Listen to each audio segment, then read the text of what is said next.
Guys, today I'm telling a story about the most entitled person I think I've ever met. This is quite a story, but not too long, I hope. But basically, I'm gonna get right into it, and if you like these type of videos, like and subscribe, and I'll do more. This is Random Regrets, and this is my story about entitled people. Basically, I was at the shops, I think Aldi, I think it was, and there was this woman who kept just eyeing me from the other, corner of the shop. She looked, I don't want to be offensive, in fact, no, I don't really care. She looked about 30, and she was with a kid who looked about 6. This kid, you know when you look at a kid and you can just tell it's spoiled? This was one of those kids.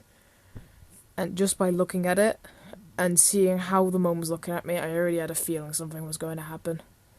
So, as I was getting stuff for my food tech at school, the woman walked up to me and started saying all that stuff wasn't good for me.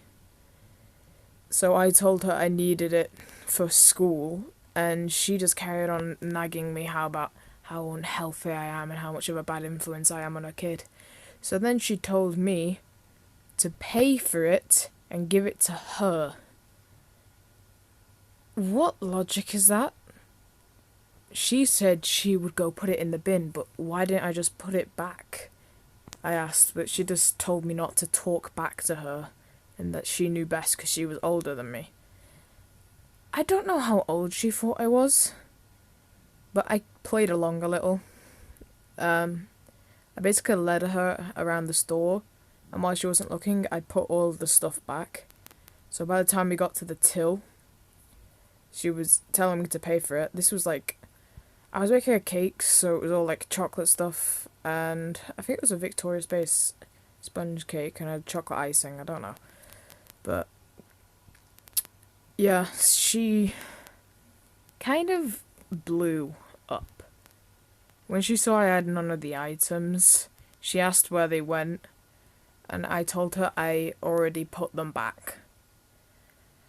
Now, this woman's face looked like someone had actually just... What's that expression? She looked... Okay, so... Imagine your house is on fire, and you found out your kid did it. But everyone thinks that you did it. That's her face right now. That's a bit of a weird thing for it, but you know. And she was mad. She started screaming at me. She actually got kicked out of the store. You could see the woman speaking to her manager. But she got kicked out of the store, and it was very scary for me. Thank you for asking. Because that's the first entitled person I've met, and I was only 10 at the time. So, yeah, I did get all the stuff back, and I did follow advice on eating healthier, and so I just got no icing, which was kind of sad. Kind of regret it, to be honest, but, you know, that's just how life is. I do more videos like this. I have a bunch of more entitled parents, some stupid bus drivers, and yeah, I'll catch you guys next time. See ya.